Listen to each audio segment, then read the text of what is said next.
चीते की चाल बाज की नज़र और बाजीराव की रफ्तार पर कभी संदेह नहीं करते. तर ती रफ्तार कशी होती? बाजीराव आहे ते घोडदळाचे दैवदत्त नायक असं त्यांना म्हटलं जातं. बाजीराव जेव्हा एखाद्या मोहिमेवरती निघायचं आहे तेव्हा त्यांचा मुख्य भर जो असायचा तो घोडदळावरतीच असायचा. त्यामुळे बाजीरावांनी जेव्हा जेव्हा हल्ले केलेत तेव्हा सरप्राईज अटॅक ज्याला आपण म्हणतो की समोरच्याला अचंबित करून सोडणं, म्हणजे कल्पनाच नसायची बाजीराव आपल्या आसपास पोचलेत. म्हणजे हेर बातमी येऊन घेण्याआधी बाजीरावांचं सैन्य पोचलेलं असायचं. अनेकदा झालेलं आहे असं. बाळाजी विश्वनाथ गेल्यानंतर पुढला पेशवा कोण हा खूप मोठा प्रश्न होता. बाळाजी विश्वनाथांचं 13वं झालं आणि तिसऱ्या दिवशी पुरंदरे आणि बाजीराव हे साताऱ्याला पोचलेले आहेत की पेशवेपदावरती आम्ही दावा सांगतो आहे. 17 एप्रिलला त्यांना पेशवेपदाची वस्त्र दिली गेली. त्यावेळेचं वाक्य असं आहे की बाळाजी विश्वनाथ यांनी स्वराज्यासाठी खूप कष्ट घेतले, खूप साहस केलं, पण त्यांनी सुख उपभोगले नाही. याकरता यांस वस्त्र देतो. यांस म्हणजे बाजीरावांस. बाजीरावांनी मराठ्यांना आपापसात लढत बसण्यापेक्षा आपण बाहेर जाऊन काहीतरी करू शकतो ही दृष्टी दिली. 19व्या वर्षी बहुत उद्दाम प्रकृतीचं असं त्यांचं वर्णन आहे. निजामाने कधी पराभव बघितलेला नाही. औरंगजेबाच्या तालमीत तयार झालेला होता. भारतातला सर्वोत्तम तोफखाना निजामाकडे होता आणि असं असताना हा तरुण निजामाबरोबर लढायला उभा राहिलेला आहे. तर तो एक जो कॉन्फिडन्स असतो तो कदाचित तो उद्दामपणामधनं आलेला असेल त्यांच्याकडे. ती गुणवैशिष्ट्य कोणती होती की जी त्यांना अपराजित योद्धा बनवणारी ठरली? त्यांनी युद्धशास्त्रातला पहिला नियम कधीच तोडला नाही. तो म्हणजे युद्ध कुठे होणार, युद्धाची जागा मी ठरवतो. विरोधकांनी बाजीरावांचं इतकं गुणगान करून ठेवलेलं आहे की या माणसाने जर ठरवलं, निजामाशी बोलताना सांगतात आणि सुमंत की या माणसाने ठरवलं तर हा 1 लाखाची फौज उभी करू शकतो. एवढी ताकद बाजीरावांकडे आहे. हा माणूस leading from the front Shivaji महाराजांपासून की मी स्वतः रणांगणात उतरून करणार, म्हणजे तुझं आणि पराक्रम गाजव माझ्यासाठी असं कधी नाही. वेळ पडली तेव्हा त्यावेळी चिमाजी अप्पा काय, बाजीराव काय, दोघेही स्वतः रणांगणात उतरला आहेत आणि त्या ठिकाणी म्हणजे युद्ध चालू असताना एक गोळी बास असते.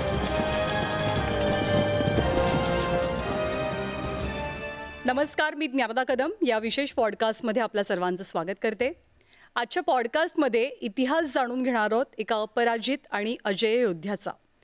मराठ्यांचं साम्राज्य, मराठ्यांचं सत्ता साम्राज्य विस्तारण्यासाठी प्राण तळ हातावरती घेऊन लढणाऱ्या असामान्य शूरवीराची कहाणी आपण ऐकणार आहोत. आज कहाणी ऐकणार आहोत बाजीराव पेशवे यांची. अतिशय आक्रमक आणि चतुर योद्धा असलेले बाजीराव त्यांच्या आयुष्यात एकही लढाई हरले नव्हते.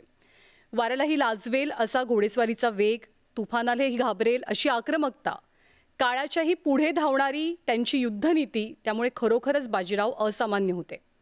कुणासाठी एक न उलगडणारं ते कोडंसुद्धा होते. आणि याच बाजीराव पेशव्यांबद्दल बोलण्यासाठी, त्यांच्याविषयी अधिक माहिती जाणून घेण्यासाठी आज आपल्यासोबत आहेत इतिहास अभ्यासक सौरभ वैशंपायन. सौरभ नमस्कार, खूप स्वागत आहे आपलं. बाजीराव पेशव्यांबद्दल कमालीची उत्सुकता आपल्याला सगळ्यांमध्येच दिसते. चित्रपटाच्या माध्यमातून काही काही प्रश्नांची उत्तरं मिळतात, काही प्रश्नांची उत्तरं मिळत नाहीत, पुस्तकांमधनं मिळतात. पण बाजीराव पेशव्यांना जर का समेटायचं झालं, त्यांच्याबद्दल सांगायचं झालं तर काय सांगता येईल? साधारणतः बाजीरावांचं मराठ्यांच्या एकूण इतिहासामध्ये स्थान काय आहे किंवा असा विचार करता वेगळ्या पद्धतीने मला सांगायला आवडेल की आपण खगोलशास्त्रात नेहमी ऐकतो की एक तारा असतो, तो आकुंचन पावत जातो आणि एका क्षणी त्याचा स्फोट होतो आणि मग त्याचे जे काय तुकडे असतील किंवा त्याचं हे असेल तो शेकडो प्रकाश वर्ष दूर पसरतो. माझ्या दृष्टीने मराठ्यांच्या इतिहासात बाजीरावांचं ते स्थान आहे. कारण तिथपासून मराठी सत्तेचा जो विस्तार चालू झाला ते अटक ते कटक हा विस्तार करूनच मराठ्यांनी दम घेतलेला आहे. त्याची सुरुवात ही बाजीरावांपासून झाली. बाजीरावांनी मराठ्यांना आपापसात लढत बसण्यापेक्षा आपण बाहेर जाऊन काहीतरी करू शकतो ही दृष्टी दिली. किंवा आपल्या आधी जे जुने जाणकार आहेत, पण जो 2 पिढींमधला वाद असतो की अरे ह्याला काय कळतं, हा एक असू शकतो. किंवा दरबारी राजकारणामध्ये एकमेकांबरोबर अनेकदा जुळवून घेत नाहीत काही लोक. बाजीरावांना जेव्हा लक्षात आलं की जुनी जाणती लोकं आहेत ती आपलं ऐकत नाही आहेत वयामुळे किंवा अनुभवामुळे, बाजीरावांनी स्वतःची माणसं उभी केली. शिंदे झाले, होळकर झाले, पवार किंवा हे. आणि महाराष्ट्राबाहेर मराठ्यांचा इतका वावर झाला, विशेषतः दक्षिणेकडे जाणं, उत्तरेकडे जाणं हे जे सगळे वाद होते, तेव्हा कदाचित बाजीरावांनी ही गोष्ट तेव्हा लक्षात घेतली होती की 26-27 वर्ष या ठिकाणी औरंगजेबाने इतके गाढवाचे नांगर फिरवले होते की दक्षिणेकडनं महसूल म्हणूनही लवकर येणं शक्य नव्हतं. आणि त्या मानाने उत्तर रिलेटिव्हली शांत होती. बाजीरावांच्या 2 स्वाऱ्या दक्षिणेत झालेल्या आहेत. कदाचित त्याच्यावरूनच मग त्यांनी ते ठरवलं, की नाही आपल्याला आता उत्तर गाठणं फार गरजेचं आहे. शिवाय सुरुवातीच्या काळात त्यांचं पेशवे बनण्याच्या 1-1.5 वर्ष आधी त्यांनी दिल्ली पाहून झाली होती. त्याच्यामुळे त्यांना दिल्लीचं पाणी झोकलं होतं. त्यामुळे मराठ्यांना उत्तराभिमुख करण्याची जबाबदारी आहे ती बाजीराव पेशव्यांची आहे. बाजीराव पेशव्यांच्या लढायांबद्दल सगळ्यांना माहिती आहे, त्याच्याबद्दलची कल्पना अनेकांना असते. पण बाजीराव पेशव्यांचं लहानपण कसं होतं, त्यांच्यावर संस्कार कसे झाले, ते वाढले कसे, याबद्दलची खूप माहिती काही प्रत्येकाला असते असं नाही. त्यांचं लहानपण कसं होतं, घडवलं कसं गेलं त्यांना? बाजीराव म्हणा किंवा कुठलंही इतिहासामधलं एक जे आपण एखादं कॅरेक्टर बघतो तसं चित्र आणि चरित्र दोन्ही उभं राहण्याकरता तसं बालपण कसं गेलं हे समजून घेणं फार महत्त्वाचं असतं. बाजीरावांचं जे बालपण आहे, थोडी पार्श्वभूमी सांगायची गरज याकरता आहे की बाजीराव कुठल्या वातावरणात वाढले. अ, औरंगजेबीकडे उतरला होता तो 1707 पर्यंत, त्याच्या मृत्यूपर्यंत इथे होता. 3 मार्च 1700 या दिवशी राजाराम महाराजांचं सिंहगडावरती दुर्दैवी निधन झालं आणि सगळी जबाबदारी ताराराणींवरती आली. ताराराणींच्या आजूबाजूला जे सरदार होते किंवा ज्यांच्यावरती जबाबदारी होती की हा लढा पुढे नेणं, त्याच्यामध्ये धनाजी जाधव असतील किंवा आंग्रे असतील या बाजूला, कदम होते, दाभाडे होते, त्यापैकी एक नाव बाळाजी विश्वनाथ मिळतं आपल्याला. त्यामुळे आपल्या बाजीरावांचा जन्म आहे 18 ऑगस्ट 1700. औरंगजेब 20 फेब्रुवारी 1707ला भिंगार येथे वारला. तो 7 वर्षांचा पिरियड होतो. असं 7 वर्षाच्या मुलाला हे समजत नाही की काय चाललं आहे, पण त्याच्या भोवतीचं जे वातावरण असतं ते संस्कारक्षम असतं. त्यांनी लहानपणापासून आपल्या वडिलांना, आपल्या आजूबाजूच्या लोकांना त्यांचं बोलणं ऐकलं असेल किंवा हे असेल, त्यांच्यावरती होतानाच जे संस्कार आहेत ते स्वराज्याचे झालेले आहेत की स्वराज्य टिकवण्याकरता सर्वात मोठा लढा होता. आणि 1700पासून म्हणजे राजाराम महाराज गेल्यानंतर औरंगजेब एक एक किल्ला घ्यायला स्वतः उतरला होता. त्याच्यामुळे ती जी स्पर्धा होती किंवा ते जो स्वातंत्र्यसमर होतं ते अजून धगधगीत झालं होतं. त्यामुळे त्यांचं लहानपण जे आहे ते त्याच संस्कारांमध्ये झालेलं आहे की आपल्याला स्वराज्यासाठी, इथल्या मातीसाठी काहीतरी करायचं आहे. त्यांचं वय जसं वाढत गेलं, साधारणतः 12मध्ये सेनाकर्ते किताब मिळाला, 13मध्ये पेशवाई बाळाजी विश्वनाथांना दिली गेली. त्यानंतर अर्थात त्यांचा परिवाराचा थेट छत्रपतींबरोबर संबंध येत गेला. त्यांचे मुतालिक म्हणून बाजीरावांनी, म्हणजे मुतालिकीचा प्रतिनिधी, साताऱ्यात शाहू महाराजांकडे लहानपणापासून वाढले. त्यामुळे 11-12 वर्षांचा मुलगा थेट शिवाजी महाराजांच्या नातवाबरोबर रोज उठबस करतो. त्यात त्याचे संस्कार होतात. पुरंदरांसारखे अतिशय जबाबदार जाणती लोकं त्यांच्याबरोबर आहेत. त्यामुळे त्यांचं जे मार्गदर्शन आहे ते पुरंदरे, थेट स्वतः छत्रपती त्यांच्या डोळ्यासमोर हा येतो. आणि छत्रपतींनी पुत्रावत प्रेम केलं त्यांच्यावरती कायम. या सगळ्या कारणामुळे त्यांच्यावरती जे संस्कार आहेत ते लहानपणीपासून एक तर देशभक्तीचे किंवा राष्ट्रप्रेमाचे झाले. लहानपणीपासून त्यांनी राजकारण बघितलं, घरात, दरबारात. 19 साली जेव्हा दिल्लीची स्वारी झाली किंवा त्याच्या आधीही एक सांगतो, मध्ये त्यांचा युद्धाचा एक प्रसंग, ते 14-15 वर्षांचे असताना चंद्रसेन जाधव आणि बाळाजी विश्वनाथ यांच्यात थोडासा तंटा झाला. अच्छा. आणि अंतर्गत युद्धाचा थोडासा प्रसंग आला. त्यात नंतर मग शाहू महाराज पडले आणि ते सगळं प्रकरण मिटवलं. पण त्याच्यात चकमकी, युद्धाचं प्रसंग किंवा तिकडनं निसटणं, परत हे जाणं, हा सगळा प्रसंग त्यांनी 13व्या-14व्या वर्षी बघितलेला आहे.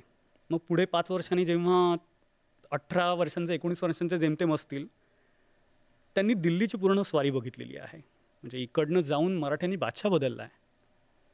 तेव्हा त्यांनी हा कदाचित 19व्या वर्ष म्हणजे तेव्हा जाणता झालेला पुरुष असायचा तो. त्यांनी ही गोष्ट केली की अरे दिल्लीत पाणीच नाही आहे, आपण इकडनं 1200 मैल वर गेलो आणि आपण बादशाह बदलला आपल्यामध्ये, किंवा आपण राजकारण नीट केलं, तिथल्या लोकांबरोबर इथे कंट्रोल करणं शक्य हे त्यांनी स्वतःच्या डोळ्यांनी बघितलं होतं. तिकडे गेल्यावर त्यांची एक जबाबदारी ही होती की दिल्लीला जे प्रवेशद्वार होती वेगवेगळी, त्यापैकी एक प्रवेशद्वाराचा कंट्रोल हा बाजीराव आणि त्यांच्या हाताखालच्या लोकांकडे होता, जी खूप मोठी जबाबदारी होती इटसेल्फ. दिल्लीमध्ये काही चकमकी झाल्या, त्यात बाळाजी विश्वनाथच मारले गेले असते, पण म्हणजे एक गैरसमज झाला. जे हल्ला करणारे होते त्यांनी भानूंच्या, म्हणजे नाना फडणवीसांच्या आजोबांच्या पालखीवरती हल्ला केला आणि त्यात भानू मारले गेले. ही सगळी ना एकमेकांच्या जवळ असलेली कुटुंब आहेत. त्यामुळे त्याचा परिणाम कुठेतरी त्यांच्यावरती झालेला आहे या सगळ्या घटनांचा. आणि दिल्लीचं पाणी जोखल्यानंतर जे मी मगाशी म्हणालो की मराठ्यांना उत्तराभिमुख बनवलं, ते दिल्लीमध्ये पाणी उरलेलं नाही हे कळल्यानंतर त्यांनी केलं आहे. कारण दिल्लीवरनं बरीचशी लोकं जी होती, आता निजाम स्वतः खाली आला, त्यांनी स्वतःचा राज्यकरणाचा हे केला. सवाई जयसिंगाला स्वतःचा सुभा तयार करायचा होता. त्यांच्या हाताखाली असले जाट म्हणा किंवा खालचे बुंदेले होते, दिल्लीशी नेहमीच फटकून वागले होते. अशा ह्याच्यात दिल्लीमध्ये कोणाचा पायपूस कोणामध्ये नाही आहेत. खांडवरान वेगळा बघतोय, बंगश वेगळा बघतोय, सादात खान वेगळा बघतोय, सगळे आपापले सुभे आणि सगळ्यांना नवाब आणि आपापल्या हे करायचं. त्यामुळे त्यांनी म्हटलं की आपल्याला जर प्रभाव जी पोकळी तयार झाली आहे त्यामध्ये आपण हातपाय मारून आपली जागा तयार करू शकतो. त्यामुळे त्यांचं बालपण किंवा तारुण्य हे या सगळ्यामध्ये गेलं आणि त्यानंतर 20मध्ये त्यांना पेशवाई मिळालेली आहे. आता हे सगळं तुम्ही सांगितलं ते अर्थात त्यांना पेशवाई मिळण्याच्या आधीचा काळ होता. त्याआधीच त्यांनी इतक्या बऱ्याचशा गोष्टी बघितलेल्या अनुभवून आहेत. झालेल्या होत्या, बघून झालेल्या होत्या. पण मग पेशवेपद खूप मानाचं पद होतं. तर बाजीराव पेशव्यांचीच निवड त्या पदासाठी का करण्यात आली किंवा ती कशी झाली?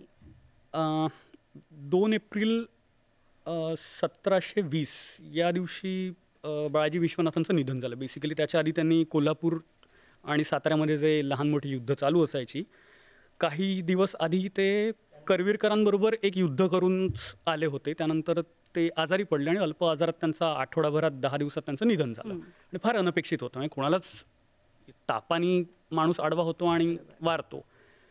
त्यामुळे हा भट कुटुंबालाही प्रचंड मोठा धक्का होता आणि शाहू महाराजांनाही फार मोठा धक्का होता. कारण शाहू महाराज सुटल्यापासनं ते त्या क्षणापर्यंत राजकीय असतील, वैयक्तिक असतील, सामाजिक असतील, वेगवेगळ्या पातळींवरती बाळाजी विश्वनाथांनी त्यांना प्रचंड मदत केली होती.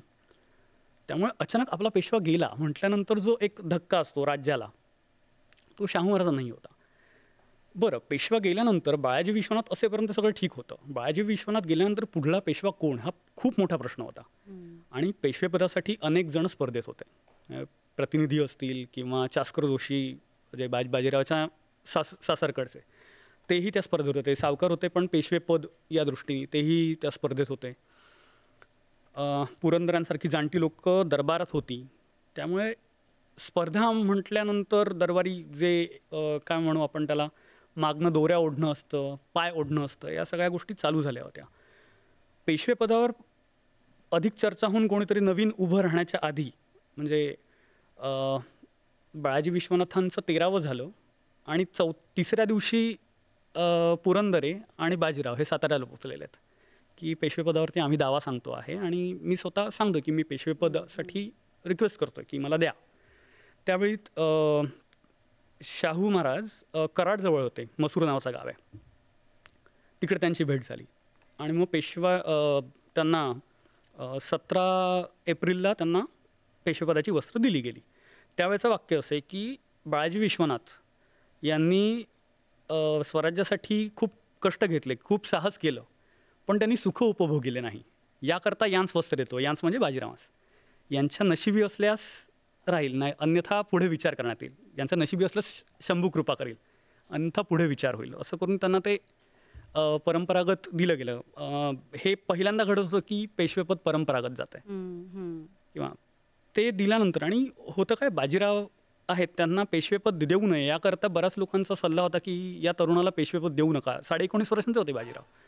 आणि त्यावेळी असं आहे की बाजीराव साहेब प्रकृतीचे बहुत उद्दाम, सर्व काळ शिपाईगिरीत मग्न, राजकारण करावयास सबूर असावी तो भाव नाही. अच्छा.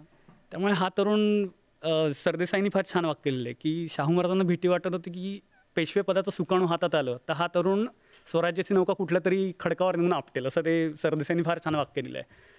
त्याच्यामुळे या सगळ्या परिस्थितीत त्यांच्याकडे पेशवेपद आलेलं आहे. पेशवेपद आलं आणि त्याच्यानंतर त्यांनी कसा पराक्रम गाजवला ते तर म्हणजे इतिहासानं नोंद घेतली, सगळेजण आपण वाचतो. तर गुण काय होते की ते अजेय राहिले, त्यांनी एकही लढाई आपल्या आयुष्यात हरली नाही? असे कोणते गुण त्यांच्यामध्ये होते की ज्याच्यामुळे पेशवेपदासाठी जो विश्वास दाखवला गेला तो त्यांनी सार्थही ठरवला? याच्यात एका तरुणापासून ते एका अनुभवी पुरुषापर्यंतचा जो प्रवास असतो, जो ग्राफ असतो, तो आपल्याला आपल्या बाजीरावांच्या आपल्याला आयुष्यात बघता येतो. म्हणजे मी म्हटलं तसं की 19व्या वर्षी बहुत उद्दाम प्रकृतीचं असं त्यांचं वर्णन आहे. त्यानंतरचा पहिला जो काळ आहे ना, तो दरबारी आणि या लोकांमध्येच त्यांचा खरा पहिले 1-2 वर्षात अडकून राहिलेले आहेत ते काही ना काही कारणांमुळे. त्यांची पहिली जी स्वारी आहे ती पोर्तुगीजांविरुद्ध झाली होती. आणि ॲक्च्युली झालं होतं असं की कान्होजी आंग्रे हे किंचित स्वतंत्र वागायला सुरुवात केली होती त्यांनी. तर शाहू महाराजांनी बाजीरावांना सांगितलं की एकदा त्यांच्याशी बोलून किंवा याच्यावर काही होतं आहे का बघ. आणि नेमकं त्याचवेळी पोर्तुगीज आणि आंग्रे यांच्यात तंटा उभा राहिला होता. तेव्हा मग बाजीरावांनी कान्होजी आंग्र्यांना मदत 7,000ची फौज घेऊन ते तिकडे गेले होते. आणि मग अचानक मराठ्यांचं बळ वाढलं आहे हे म्हटल्यावर पोर्तुगीज नरमले होते की स्वतः बाजीराव आले, स्वतः पेशवा आला आहे.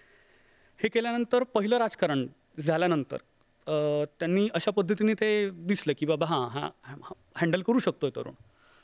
त्याच्यानंतरच्या त्यांच्या स्वाऱ्या माळव्यात झालेल्या आहेत, ज्या फारशा कोणाला माहीत नसतात. माळव्यामध्ये त्यांनी हातपाय पसरायला सुरुवात केली. माळव्याचा प्रदेश सुपीक होता. माळव्याशिवाय नंतर 23-24 किंवा 25-26 हा जो आहे त्यात त्यांच्या चित्रदुर्ग, अर्काट या त्यांच्या खालच्या दक्षिणेमधल्या त्यांच्या स्वाऱ्या झालेल्या होत्या. आणि या स्वाऱ्या चालू असताना श्रीरंगमपट्टण आणि यातला तेव्हा पालखेडचं प्रकरण उद्भवलं होतं. आणि पालखेडच्या प्रकरणापासनं एक नवीन बाजीराव आपल्याला दिसायला सुरुवात होते.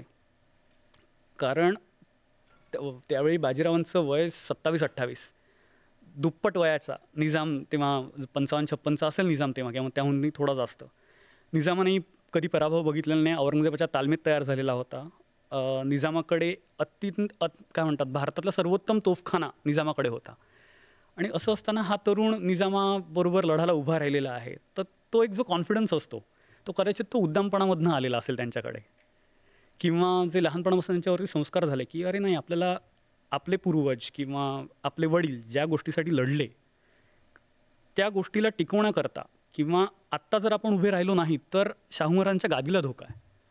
असं असताना स्वतः ऐनवेळी धाडस बांधून एखाद्या गोष्टीला तोंड देणं, आपल्याला हा गुण त्यांचा ग्राफ फार छान दिसून येतो त्या काळामधला. त्यांच्या युद्धनीतीबद्दल बऱ्याचदा बोललं जातं, कारण अर्थातच म्हणजे एकही लढाई न हरलेले ते पेशवा राहिले, त्यामुळे अर्थातच त्यांचं स्थान त्या बाबतीत प्रचंड मोठं आहे. तर मगाशी विचारलं तसं ती गुणवैशिष्ट्य कोणती होती की जी त्यांना अपराजित योद्धा बनवणारी ठरली?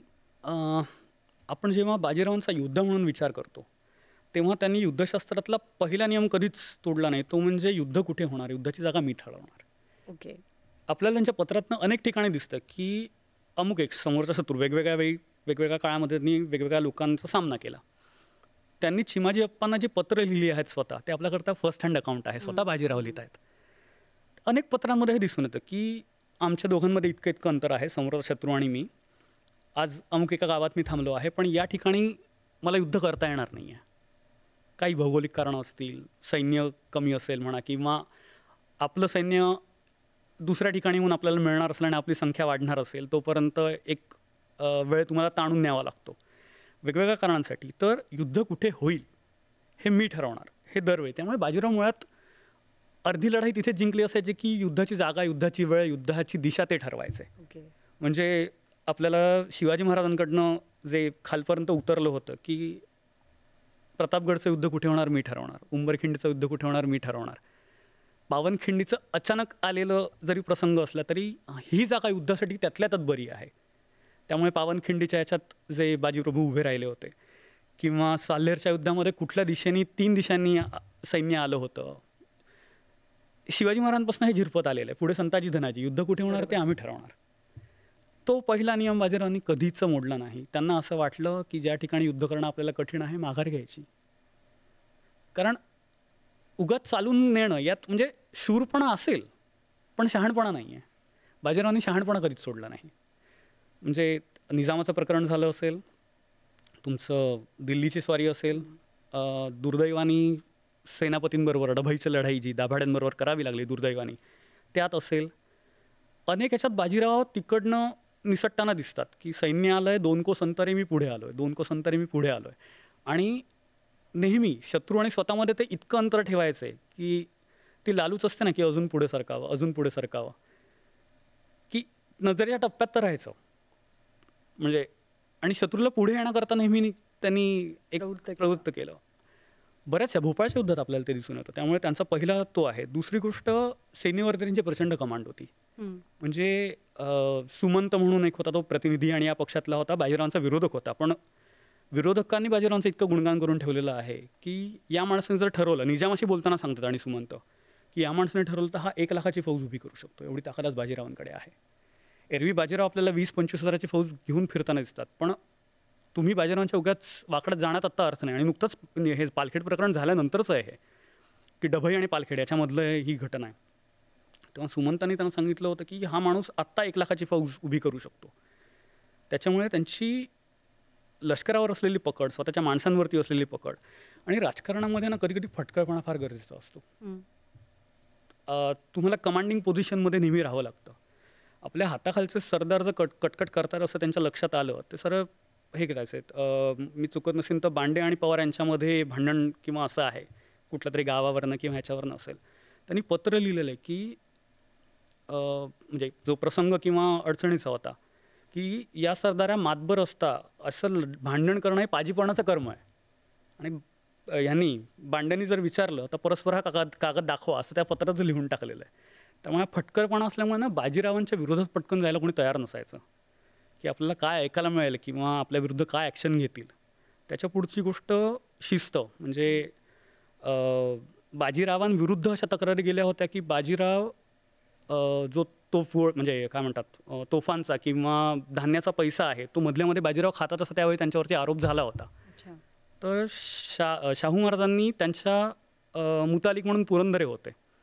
पुरंदऱ्यांना दरबार संपल्यानंतर थांबवलं आणि सांगितलं की राऊंडबद्दल बाजीरावांबद्दल माझ्या कानावरती अशी गोष्ट आली आहे, तर हे खरं असेल तर हे दुर्दैवी आणि त्याला या गोष्टी थांबायला सांग. त्यावेळी पुरंदरांचं वाक्य आहे की खावंदांस, खावंद म्हणजे बाजीराव, खावंदांस अशा गोष्टींची आत्यंतिक चीड आहे. कोणी असा मिळाला तर जीवच घेतील. त्या ठिकाणी आम्ही असलो तरी आमची गय होणार नाही. आणि पुरंदरे आणि भट हे दरबाराच्या बाहेर हे जवळपास एक कुटुंब असल्यासारखं वागतात. जर कोणाकडनं काही गैरप्रकार झाला तर खावंद जीव घेतील असं त्यांचं वाक्य आहे. त्यामुळे शिस्त किंवा त्या ठिकाणी कुठलीही लाचलुचपत वगैरे हा नव्हता. त्याच्याही पुढे जाऊन सांगेन बाजीराव तर बाजीराव चिमाजी अप्पांना एकेका पैशांचा हिशोब लागायचा. तोच वडिलांचा गुण पुढे भाऊनी घेतलेला आहे. पानिपतच्या युद्धाच्या आधी आपण सगळं बघितलं. त्यामुळे या घराण्याकडे शिस्त होती, फटकळपणा जो राजकारणात आवश्यक होता. हा माणूस leading from the front Shivaji महाराजांपासून की मी स्वतः रणांगणात उतरून करणार म्हणजे तू जा आणि पराक्रम गाजव माझ्यासाठी असं कधी नाही. वेळ पडली तेव्हा त्यावेळी चिमाजी अप्पा काय बाजीराव काय दोघेही स्वतः रणांगणात उतरायला आहेत आणि त्या ठिकाणी म्हणजे युद्ध चालू असताना ही गोळी बास असते. हा माणूस लिडिंग फ्रॉम फ्रंट. त्यामुळे बाजीराव असल्यानंतर जसं नेपोलियन आल्यानंतर 50,000ची भर पडायची असं वाक्य आहे की एकटा नेपोलियन आला की त्याच्या सैन्यामध्ये 50,000ची भर पडायची. बाजीरावांबाबत काही फार वेगळं नव्हतं. एक सिनेमा आला होता बाजीराव मस्तानी नावाचा आणि त्याच्यामध्ये एक तो डायलॉग खूपच फेमस झाला की चीते की चाल बाज की नजर और बाजीराव की रफ्तार पर कभी संदेह नाही करते. तर ती रफ्तार कशी होती? कारण घोड्यांचं प्लेसमेंट आणि बाजीराव हे एका वेगळ्या दुनियेचं समीकरण होतं. आपल्याकडे जेव्हा सैन्य किंवा हे म्हणतात सैन्याचे 4 वेगवेगळे भाग असतात. बाजीराव आहे ते घोडदळाचे दैवदत्त नायक असं त्यांना म्हटलं जातं. बाजीराव जेव्हा एखाद्या मोहिमेवरती निघायचं आहे तेव्हा त्यांचा मुख्य भर जो असायचा तो घोडदळावरतीच असायचा. कारण लाईटनिंग फास्ट मुवमेंट तुम्हाला करता येतात. दक्षिण दिग्विजयापासून म्हणजे शिवाजी महाराजांच्या दक्षिण दिग्विजयापासून आपल्याला असे उल्लेख आढळतात की मराठे हे 2 स्वारांमध्ये एक अधिकचा घोडा घेऊन जातात. म्हणजे आपल्या मांडीखालचं घोडं थकलं तर ताजं घोडं घेऊन पुढे जायचं. तोपर्यंत जे काही घोड्यांची काळजी घेणारी लोकं असतात मोतद्दार वगैरे असतात ते जे घोडं सोडलं आहे त्याची काळजी घेऊन त्याला ताजंतवानं करतील. आपला प्रवास थांबणार नाही. त्यामुळे 2 घोडेस्वारांमध्ये एक अधिकचा रिकामा घोडा हे शिवाजी महाराजांपासून जे समीकरण आहे ते बाजीरावांनी कायम बाळगलेलं आहे. आणि इतर लोक जेव्हा दिवसाला साधारणतः 15-16 कोस जायचे ते बाजीराव मिनिमम 20 ते 25 कोस एका दिवसात जायचं. एक कोस साधारणतः 3 किलोमीटरचा एक कोस होतो. त्यामुळे विचार करा एखादा माणूस त्या काळात 60 किलोमीटर 70 किलोमीटर जातो आहे आणि समोरचा शत्रू आहे हा दिवसाला जास्तीत जास्त 30 किंवा 40 किलोमीटर जातो आहे. त्याचं दुप्पट अंतर. त्यामुळे बाजीरावांनी जेव्हा हल्ले केलेत तेव्हा सरप्राईज अटॅक ज्याला आपण म्हणतो की समोरच्याला अचंबित करून सोडणं म्हणजे कल्पनाच नसायची बाजीराव आपल्या आसपास पोचलेत. म्हणजे हेर बातमी येऊन घेण्याआधी बाजीरावांचं सैन्य पोचलेलं असायचं. अनेकदा झालेलं आहे असं. त्याच्यामुळे बाजीरावांचं जे मगाचं प्रश्नसुद्धा इथे आपल्याला घेता येईल की बाजीराव कधीच का हरले नाही. सरप्राईज अटॅक हे बाजीरावांचं ठरलेलं असायचं. जागा आणि त्यातून सरप्राईज अटॅक म्हणजे हे लिथल कॉम्बिनेशन ज्याला म्हणतात. त्यामुळे हे आलं लाईटनिंग फास्ट मुवमेंटच्या याच्यामध्ये त्यांच्या पालखेडचं उदाहरण तर अतिशय सर्वात समर्पक आहे. डभईच्या लढाईमध्ये त्यांचं हे आहे की त्यांना जेव्हा अंदाज आला की आपल्याला पाहिजे त्या ठिकाणी दाभाडे पोचलेले आहेत आणि नदी एका बाजूला नदी होती की ज्या पलीकडे त्यांना जाता येणार नाही आहे आणि एका बाजूला मराठ्यांचं म्हणण्यापेक्षा दोन्ही सैन्य मराठ्यांचीच होती. बाजीरावांचं एका बाजूला सैन्य होतं. अनपेक्षित म्हणजे दोघांमध्ये मी जे म्हणतोय की अंतर ठेवून बाजीराव चालत होते आणि बाजीरावांच्या पत्रातलं वाक्य आहे की या ठिकाणी युद्ध न बने म्हणून मी अंतर ते ठेवून दाभाड्यांना अंदाज नसताना बाजीरावांचं सैन्य त्या दिशेने वळलं आणि घोडेस्वार अचानक हे झाले आणि त्यांना ते नदी आणि आपलं सैन्य यांच्यामध्ये कोंडलेलं आहे. त्यानंतर बाजीरावांनी आणि असं नाही आहे म्हणजे हल्ला करायला घेतल्यावरती वाटेल तसे हल्ले करायचे असंही नाही आहे. ते समोरच्याला एक संधीही द्यायचे की शरणही आहे. दाभाड्यांच्या बाबतीत त्यांनी ते करून दाखवलेलं की ऐन युद्ध चालू असताना दाभाड्यांना 2दा निरोप पाठवला की आपण हे सगळं करतो ते शत्रूंविरुद्ध करू. सेनापती पेशवा भांडतो हे चांगलं लक्षण नाही आहे. पण त्यावेळी दाभाड्यांचं मन किंवा हे फारसं कलुषित झालं होतं पेशव्यांबद्दल. निजामाबरोबर त्यांचे संपर्क व्हायला लागले होते. त्यामुळे बाजीरावांचं एक जे उमदेपण होतं की शत्रूलाही एक चान्स द्यायचा, तोही दिला नाही तर मग त्याच्यावरती आणि मुळात ते कमांडिंग पोझिशनला असायचं तेव्हाच ते समोरच्या शत्रूला एक चान्स देऊन बघायचे. निजामाला 2दा तो चान्स दिलेला आहे, भोपाळ्यालाही दिलेला आहे, बंगसला याच्या बुंदेलखंडाच्या स्वारीत बंगसला तो चान्स दिलेला आहे. त्यामुळे ते उमदेपण जे असतं तेही बाजीरावांकडे होतं मराठा. गनिमी कावा मराठ्यांच्या युद्धनीतीची स्पेशालिटी राहिलेली आहे. तर बाजीरावांनी पण गनिमी काव्याचाच अवलंब केला का त्यांनी थोडे बदल केले त्याच्यामध्ये? आता गनिमी कावाचं काय असतं सांगतो. गनिमी कावा हा दरवेळी वापरता येतो असं नाही. बरोबर. तुम्ही फ्लॅट प्लाटू असेल किंवा उघड्या माळरानावरती गनिमी कावा वापरणं किंवा हे करणं हे सहज शक्य नसतं अनलेस अँड अंटिल तुम्ही सरप्राईज अटॅक करत नाही. सरप्राईज अटॅक बाजीरावांनी अनेक ठिकाणी केलेले आहेत. पण तरीसुद्धा म्हणजे युद्धाचं तंत्र किंवा हे आता 2 गोष्टींनी युद्धाचं तंत्र. एक ऐन तुम्ही रणांगणावर करता ते आणि दुसरं भविष्यात आपल्याला करण्यासाठी तुम्ही आधी काही तजवीज करून ठेवता. ती तजवीज म्हणजे काय तर बाजीरावांनी मराठ्यांचं युद्धतंत्र कसं बदललं हे फार इंटरेस्टिंग गोष्ट आहे.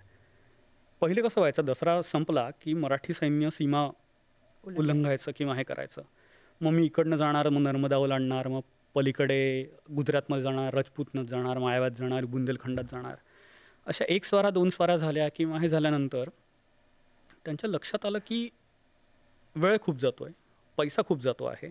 बरं तिकडे गेल्यानंतर चौथाई सरदेशमुखी वगैरे हे सगळं घेण्यानंतर तुमचा खर्च जो निघण्याची गरज असते तोच जर तुमचा अर्धा पैसा फक्त येण्या जाण्यामध्ये गेला तर काय. शिवाय परत आल्यानंतर वरचे जे सत्ताधारी असतात त्यांच्यासाठी रान मोकळं होतं. बाजीरावांनी युद्ध पद्धती बदलली ती म्हणजे तुम्ही बडोदा, धार, माहेश्वर, इंदोर, झाशी, कालपी, ग्वाल्हेर हा सगळा अर्धचंद्र आहे तो दिल्लीकडे सरकणार आहे, राजपूतांकडे सरकणार आहे. या ठिकाणी त्यांनी 34-35 नंतर आपली कायमस्वरूपी छावणी केली. शिंदे होळकर, गायकवाड, धारकर पवार असतील. आणि याच्यामुळे मराठे नर्मदेच्यावर कायमस्वरूपी इतक्या सगळ्या ठिकाणी एस्टॅब्लिश झाल्यामुळे उत्तरेतलं कुठलंही राजकारण किंवा उत्तरेतलं कुठलं युद्ध हे मराठ्यांना इन्व्हॉल्व केल्याशिवाय शक्यच नव्हतं. आयदर मराठ्यांविरुद्ध करा किंवा मराठ्यांना इन्व्हॉल्व करून करा.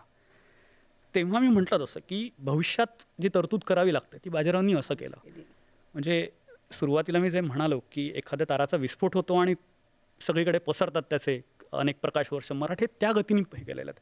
आणि बाजीरावांचा कार्यकाळ हा साधारणतः 19.5-20 वर्षांचा आहे. त्या 20 वर्षांच्या ह्याच्यात या माणसांनी अनेक युद्ध केलेली आहेत. तो साऊथ त्यांनी बघितलेली आहे, माळवा बघितला आहे, बुंदेलखंड बघितला आहे, गुजरात बघितला आहे, दिल्लीपर्यंत गेले, तर राजपुतांना बघितलेला आहे. शांततेच्या मोहिमा करायच्यात तर राजपूत उदयपूर, जयपूर दोन्ही ठिकाणी शांततेचे प्रस्ताव भेटी देऊन आलेले आहेत. त्यामुळे त्यांना ना लोकांचे स्वभाव माहिती आहेत, कोणाशी कसं डील करायचं माहिती आहे, कुठे तलवारीची गरज आहे, कुठे नुसतं बोलाचाली करून गोष्टी होत आहेत. या सगळ्याचा अदमास या व्यक्तीने इतका जबरदस्त घेतला होता की बाजीरावांना वगळल्याशिवाय तिथल्या लोकांना राजकारणात करता येईना. म्हणजे इवन इंग्रजांनासुद्धा जर साताऱ्याच्या दरबारामध्ये काही राजकारण न्यायचं असेल तर इंग्रजांनी आपली माणसं म्हणजे युरोपियन लोकांचं या बाबतीत कौतुक असतं की ते ना भेग शोधत असतात की आपल्याला फूट कुठे पाडता येईल. त्या दृष्टीने आपण त्या इतिहासाकडे बघितलं पाहिजे. तेव्हा त्यांनी सातारा दरबाराचा अभ्यास केला आणि गॉर्डन किंवा हे होतं त्यांनी जर रिपोर्ट्स पाठवले तर त्यांनी सांगितलं आहे की बाकी काही झालं तरी बाजीराव आणि चिमाजी अप्पा यांना चुकूनही दुखवू नका. कारण उरलेल्या 6 जणां एका बाजूला आणि बाजीराव एका बाजूला असं असताना शाहू महाराज बाजीरावांचं ऐकतात. त्यामुळे दरबारी सत्ता स्पर्धाही त्यांनी सांभाळलेली आहे, त्यांनी रणांगणही सांभाळलेलं आहे. आज आपण बघितलं मी ज्या शहरांची नावं घेतली त्या ठिकाणी कायमस्वरूपी मराठ्यांची छावणी झाली, पुढे त्यांची शहरं बदलली. त्यामुळे कदाचित बाजीरावांचे अप्रत्यक्ष उपकार या सगळ्या शहरांवरती आहेत असं म्हणावं लागतं आपल्याला. शाहू महाराजांची म्हणजे इतकं प्रेम म्हणा किंवा इतका विश्वास असण्यामागचं कारण काय होतं? म्हणजे वडिलांमुळे बाजीरावांना तो विश्वास आणि प्रेम मिळालं? कारण असंही सांगितलं जातं, की शाहू महाराज असं म्हणायचे, की एका बाजूला 1,00,000चं सैन्य असेल, एका बाजूला एकटे बाजीराव असतील, तर मी बाजीरावांना निवडेन. खरं आहे. तर या प्रेमाचं, या विश्वासाचं रहस्य काय होतं? गंमत म्हणजे सुरुवातीचा जो काळ आहे, विशेषतः पहिली 8 वर्ष पालखेड होईपर्यंत बाजीरावांबाबत दरबारी लोकांना शंका होती आणि शाहू महाराजांनाही भरपूर शंका होती. हं. मध्ये 1-2 प्रकरणं अशी झाली आणि निजामाने मध्ये काही राजकारणं अशी केली की शाहू महाराजांचं मत असं बनलं की आता आपला पेशवा सैन्य जमा करणार आणि जाऊन निजामाला मिळणार. अच्छा. आणि ही गोष्ट बाजीरावांना कळली. बाजीरावांची घालमेल व्हायला लागली की अरे आपल्याबाबत गैरसमज होत आहेत. त्यांनी पुरंदरांना पत्र लिहिलेलं, तेव्हा नेमके पुरंदरे जे होते ते माळव्याच्या मोहिमेवरती होते. तेव्हा बाजीरावांनी त्यांना पत्र लिहिलेलं की पत्र मिळाल्या क्षणी जसे असाल तसे निघून या, इथे शाहू महाराजांचा काहीतरी गैरसमज झालेला आहे. मी जाऊन समजण्यात अर्थ नाही, कारण माझ्याविषयीच गैरसमज आहे. बरोबर. तुम्ही जुने जाणते आहात, त्यांच्या मनातला संदेह दूर करण्याकरता पुरंदरे तुम्ही हे दरबारात असणं गरजेचं आहे. आणि फक्त बाजीरावांबाबत नाही, निजामाने दाभाड्यांबाबतही असंच हे करून दिलं होतं की सेनापती आणि पेशवाच निजामाच्या बाजूला जाणार, असं ते सगळं प्रकरण झालं होतं. पण मग पुरंदऱ्यांनी मध्यस्थी केली किंवा ते प्रकरण मिटलं. बाजीरावावरती असे आरोप पालखेडपर्यंत होत राहिलेले आहेत. तुम्ही जे म्हणालात की त्यांच्या वडिलांचा काय म्हणू पुण्य आपण ज्याला म्हणतो ते असेल, कारण शाहू महाराजांच्या अत्यंत अडचणीच्या परिस्थितीमध्ये बाळाजी विश्वनाथ कायम त्यांच्या पाठीशी उभे राहिले. जी शाहू छत्रपतींनी जबाबदारी दिली ती बाळाजी विश्वनाथांनी पूर्ण केलेली. कदाचित ते पुण्य कुठेतरी बाजीरावांच्या पाठी उभं राहिलं असलं पाहिजे, ही एक गोष्ट. त्यानंतर पालखेड प्रकरण जेव्हा झालं तेव्हा पालखेड प्रकरणातच मुळात पालखेड प्रकरण अशा पद्धतीने सुरुवात झाली होती की शाहू महाराजांना बाजूला करायचं आणि करवीरकरांची स्थापना गादीवरती करायची आहे. आणि निजाम राजकारण खेळण्यात इतका माहीर होता, मी म्हटलं तसं तो औरंगजेबाच्या तालमीत तयार झालेला माणूस होता. त्यामुळे त्याला राजकारण असू दे, लोकांमध्ये गैरसमज निर्माण करणं असू दे, रणांगण असू दे, या बाबतीत खूप तयार झालेला माणूस आहे. त्यांनी करवीरकर भोसल्यांना गोड बोलून हे करून स्वतःचे इतकं कच्छबी लावलं की बालखेड स्वारीत करवीरकर संभाजी त्यांच्याबरोबर जात आहेत. आणि त्यामुळे शाहू महाराजांना धास्ती पडली की आपली गादी वाचेल नाही वाचेल आपल्याला माहीत नाही आहे. आणि असं असताना पालखेडचं सगळं प्रकरण आहे ते स्वतःच्या अंगावरती एकट्या बाजीरावांनी घेतलेलं आहे. आणि त्यानंतर निजामाकडनं 17 कलमी जी सगळे कलमं आपल्याकडे ती उपलब्ध आहेत, ती 17 कलमं वाचली की कळतं निजामाचा जो काय म्हणू आपण त्याला दहशत होती ती त्यांनी कायमसाठी काढून टाकली शाहू महाराजांच्या मनातनं. आणि हा तरुण जर इतकं करतोय, थेट निजामाला अंगावर घेतोय स्वराज्यासाठी आपल्यासाठी, तर ह्याच्यावरती संशय घेण्यात अर्थ नाही आहे.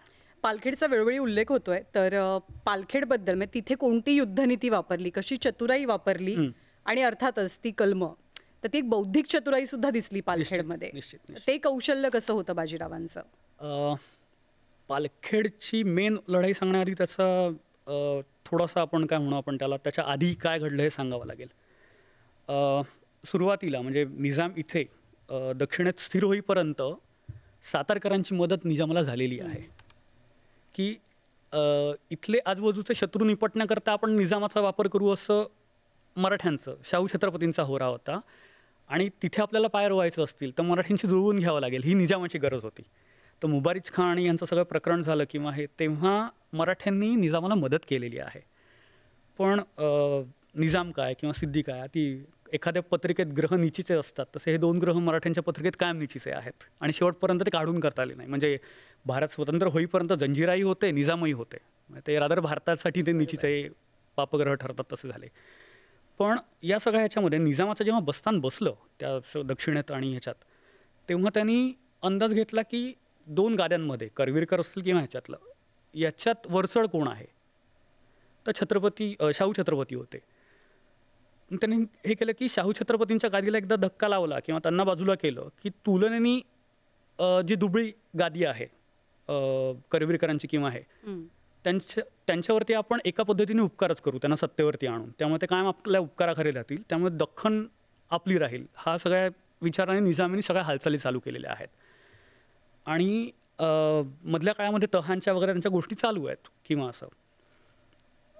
निजामाची मानसिकता आपल्याला त्यांनी जयसिंगाला जे पत्र पाठवलं त्याच्यात दिसून येते. त्यात तो म्हणतो ही बेअक्कल लोकं अशा पद्धतीचं, म्हणजे त्याचा जो अर्थ जो आपण काढला तर आपण तेव्हा असं होतं की ही बेअक्कल लोक वारंवार नर्मदा ओलांडतात. बेअक्कल लोक म्हणजे मराठे.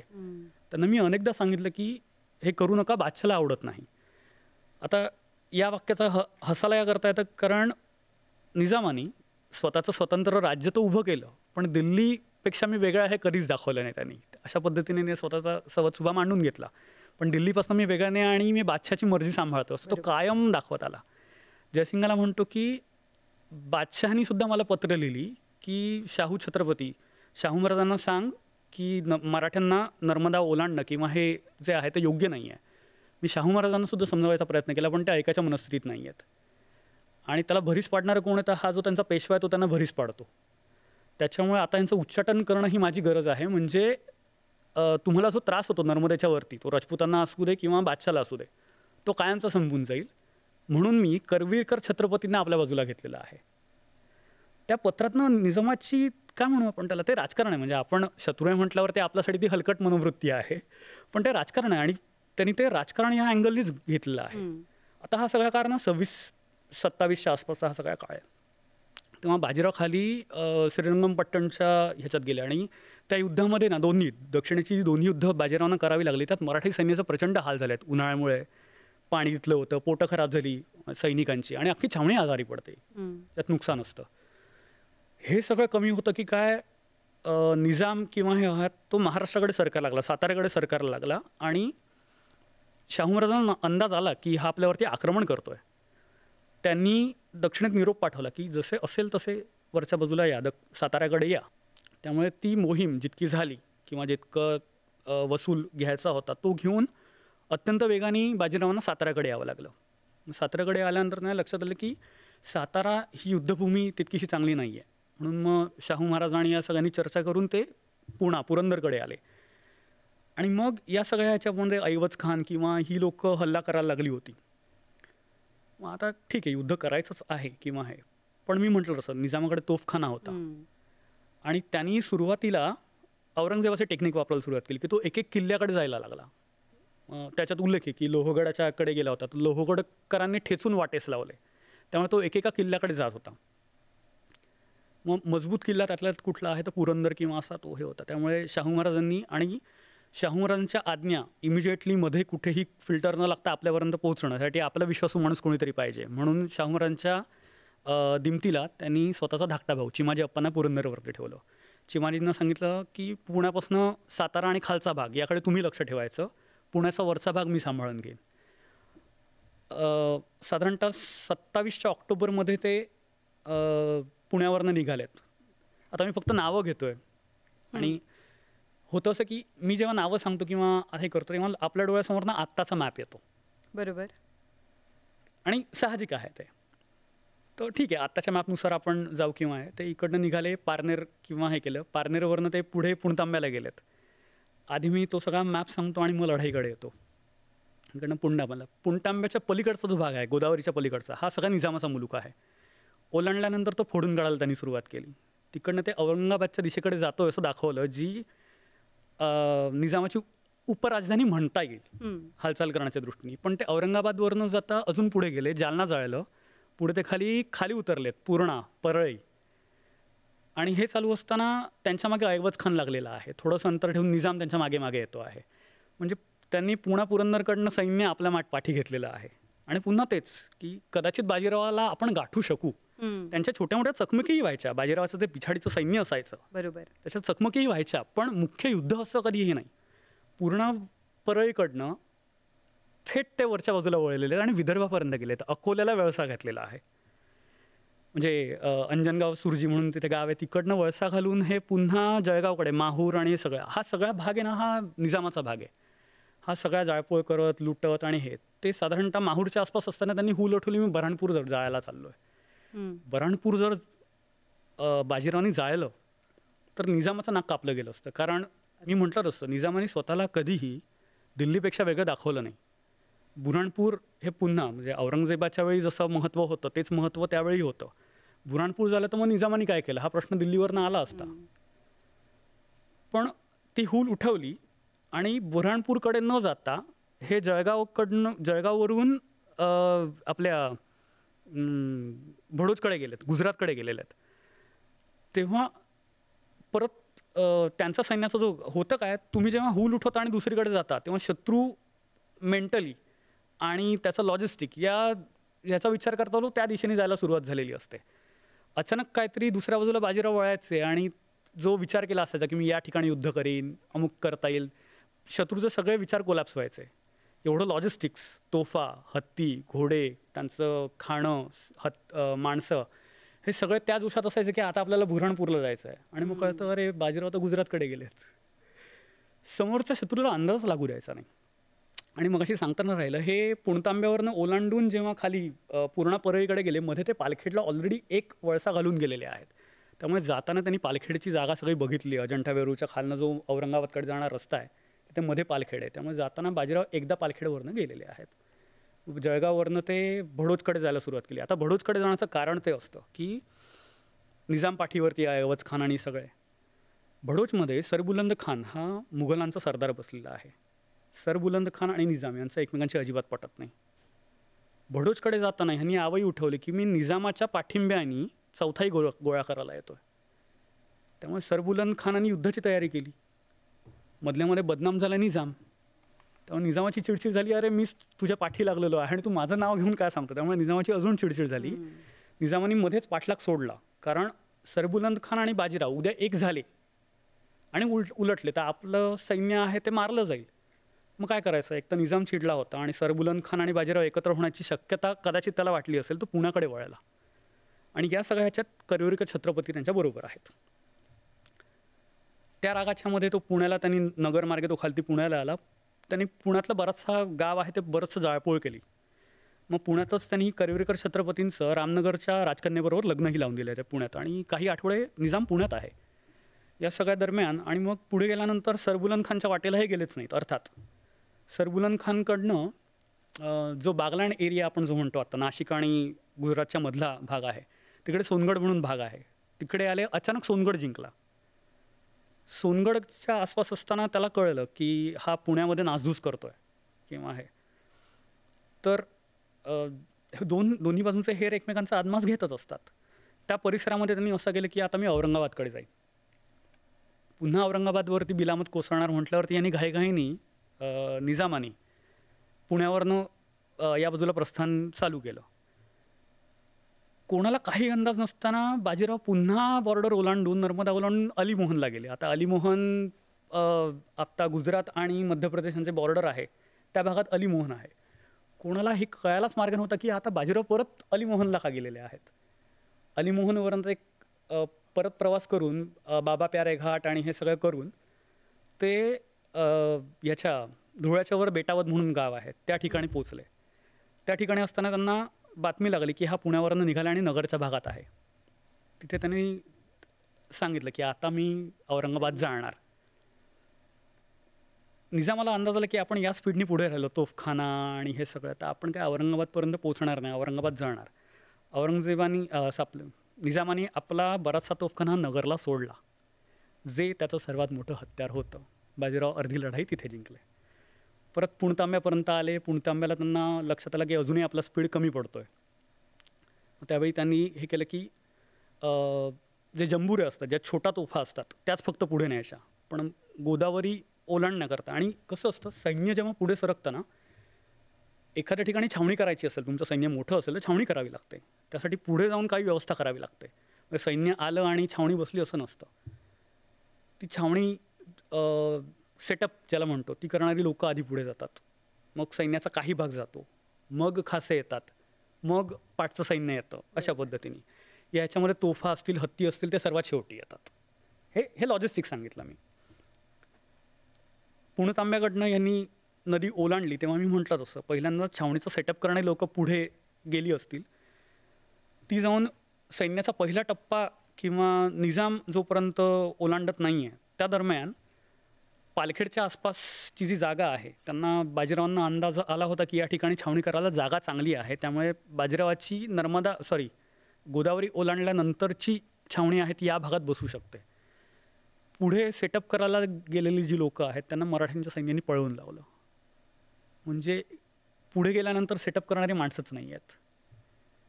यांचं सैन्य निजाम आणि हे एका ठराविक अंतरावरती गेल्यावरती गोदावरी आणि निजामाचं सैन्य याच्यामध्ये मराठ्यांनी एक भिंत उभी केली, त्यांचं पाणी तोडलेलं आहे.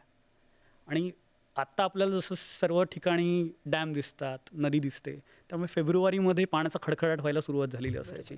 इतकं सैन्य, इतके घोडे, उंट, बैल, माणसांचं खाणं-पिणं. पाणी तुटल्यानंतर या सगळ्यांची लाही व्हायला लागली. फेब्रुवारीचे दिवस, फेब्रुवारीचा शेवट आहे हा. आणि गंमत म्हणजे थेट युद्धही फार कमी झालेली आहेत. नंतर एकूण काय त्याचं काय आपण नफा तोटा सैन्याच्या दृष्टीने मी सांगतो. पण या सगळ्या ह्याच्यामध्ये बाजीरावांनी त्यांच्यापासून आम्ही 2 कोस अंतर ठेवून फिरता वेढा ठेवलेला आहे. त्यामुळे थेट युद्ध हे नाही. आणि यांना रात्री झोप नाही, पाणी नाही, मराठे कधी कुठनं हल्ला करतील हे माहीत नाही, फिरता वेढा घातलेला आहे, कुठल्या ठिकाणी कुठला सरदार काय करतो आहे माहीत नाही. हे फक्त बाजीराव कंट्रोल करत होते की दावलजी सोमवंशी कुठे असतील, शिंदे होळकर कुठे असतील. आणि त्याच्यामध्ये शेवटी त्यांना असं झालं की अरे आपल्याला प्यायला पाणी नाही आहे, आपल्या धान्य आहे ते धान्य महाग झालेलं आहे सैन्यामध्ये. तेव्हा आपलं धान्य संपत आलेलं आहे, आपले घोडे उपाशी आहेत, असं असताना आपण लढाई कशी करणार. अशा ह्याच्यात एक छोटी लढाई झाली. त्याच्यामध्ये साधारणतः निजामाचं 6,000 सैन्य मारलं गेलं, एक सरदार मारला गेला असा उल्लेख आहे. आणि 19 हत्ती पाडाव झाले, म्हणजे मराठ्यांनी जिंकले. 19 हत्ती ही खूप मोठी संख्या आहे. हे सगळं झाल्यानंतर निजामाला कळलं की आता आपलं पाण्याशिवाय तगच धरू शकत नाही. त्यामुळे त्यांनी बाजीरावांकडे माणूस पाठवला. ऐवज खान त्यांचा जो सरदार होता, तोलामलाचा सरदार आहे तो, ऐवज खान मार्फत बोलणी चालू केली. तेव्हा बाजीरावांनी ऐवज खानाला सांगितलं की ठीक आहे, आम्ही पाण्यासाठी वाट देतो, तुमचं 2 असामी आमच्याकडे ओलीस ठेवा, त्यानंतर आम्ही तुम्हाला पाण्याकडे जाण्याची वाट देतो. त्याच्या छावणीतनं 2 जणं जे त्यांचे मातबर लोक असतील, वेल नोन, की ज्यांच्या जीवाचा हवाला देऊन निजाम धोका करणार नाही, अशी 2 माणसं त्यांनी स्वतःच्या छावणीत बोलवून घेतली. आणि मग त्यांनी सांगितलं की ठीक आहे, आपण सगळेच पाण्याकडे सरकूया. म्हणून ते खालती मुंगी शेवगाव, पैठणच्या थोडंसं वर आहे, तिकडे मोठा डॅम आहे नैसर्गिक बनलेला. सगळेजण त्या ठिकाणी हे झाले. निजामाला 3-3.5 दिवसानंतर पाणी मिळालं. हे 25 फेब्रुवारीची एक घटना सांगतोय मी. आणि मग पुढे आठवडाभरांनी 6 मार्चला सगळं मुंगी शेगावचा जो तह किंवा हे झाला, त्याच्यामध्ये खूप रक्तपात किंवा असं म्हणजे ती 6,000 सैन्य किंवा हे सांगितलं, ती एक लढाई वगळता बाकी मोठी लढाई झालेली नाही. आणि हा सगळा प्रवास म्हणजे सांगताना माणूस थकतो, पण बाजीरावांनी हा सगळा प्रवास केलेला आहे. आणि भारताच्या किंवा कदाचित एशिया किंवा जगाच्या इतिहासात अशा पद्धतीचं युद्ध हे कदाचित नसावं. ते मराठ्यांनी लढलेलं आहे, या गोष्टीचा आपल्याला अभिमान पाहिजे. बरं, ते कोणाविरुद्ध? निजामाविरुद्ध, ज्यांनी अनेकांना कच्चं चावून थुंकून दिलं होतं. अशा माणसाला त्यांनी हरवलं. आणि मग 17 कलमी जो तह केला, त्यातली बरीचशी कलमं आहेत ती पूर्ण झाली असं म्हणता येणार नाही. ते कधी समोरासमोर होला हो म्हणावं लागतं, तेही निजामाने केलं. त्यापैकी एक कलम असं होतं की करवीरकर छत्रपती आहेत, त्यांना निरोप द्यावा, की त्यांना लगेच पाठवून द्या. तिसऱ्या दिवशी त्यांना छावणीमधनं निरोप दिला. मग एक होतं की तुमच्याकडे इतर लोक जी आमच्याकडनं आलेली आहेत त्यांच्याशी सगळे संपर्क तोडायचा आहे. नंतर अजून एक महत्त्वाचं होतं की 19 साली दिल्लीला जाऊन मराठ्यांनी जे तह किंवा हे केले होते, त्यांची पूर्तता झाली नव्हती. पुढली 8 वर्ष 9 वर्ष ते तह नव्याने परत करून घेतले, की इथला 6 सुभ्यांमध्ये जी सरदेशमुखी आहे किंवा हे करायचे आहेत, त्याचे हक्क मराठ्यांना मिळावेत, ते निजामाकडनं वधवून घेतले.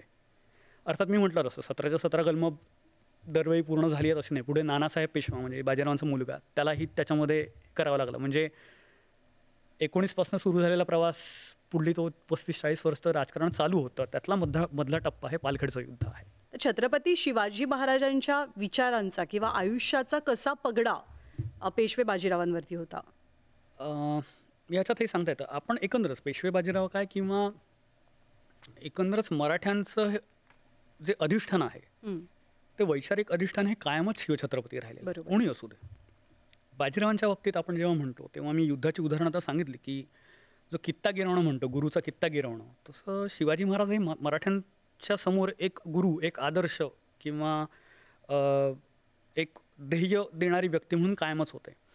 त्याच्यामध्ये आपल्याला थेट बाजीरावांच्या पत्रामध्ये किंवा असा शिवाजी महाराजांचा उल्लेख मिळत नाही. पण शिवाजी महाराजांचे नातू शाहू महाराज, त्यांच्याबरोबर उठबस करणं, त्यांच्या हाताखाली वावरणं, त्यांच्या आज्ञा घेणं आणि त्या एक्झिक्यूट करणं म्हटल्यानंतर शिवाजी महाराजांचा एक वसा जो आहे तो त्यांच्यापर्यंत गेला होता. शिवाय त्यांनी लहानपणी बघितलं होतं की आपले वडील लहानपणी किंवा तारुण्यात आपले वडील किंवा आपल्या आजूबाजूला असलेली माणसं ही एका ध्येयासाठी झटतायत. ही माती हे राज्य आपलं आहे. आणि त्याच्याही पुढे जाऊन मी एक गोष्ट सांगेन की शिवाजी महाराजांचं जे स्वप्न होतं त्याला थोरली मसलत म्हणायचं की दिल्ली जिंकायची, दिल्लीला स्वतःच्या अंकित करायचं. दिल्ली जिंकायची म्हणजे दिल्लीत जाऊन बसणं असं होत नाही, दिल्लीला अंकित करणं असं होतं. कारण स्वतःची राजधानी असताना मी का दिल्लीत जाऊ. पुढे शाहू महाराजांनी तेच केलं की साताऱ्यात राहून दिल्ली अंकित करायची, जे 19ला करून दाखवलं मराठ्यांनी. आणि हा लोकांचा गैरसमज आहे की दिल्ली जिंकायची म्हणजे जाऊन छत्रपतींना तिथे बसायचं होतं. बाजीरावांच्या पुढच्या एका पत्रातलं हे आहे की स्वामी म्हणजे शाहू महाराज दिल्लीची गादी इच्छित नाहीत. म्हणजे महाराजांना तिथे जाऊन राजधानी नाही करायची, सातारा आहे ती, साताऱ्यात बसून जर मला दिल्ली कंट्रोल करता येत असेल तर यापेक्षा काय आहे.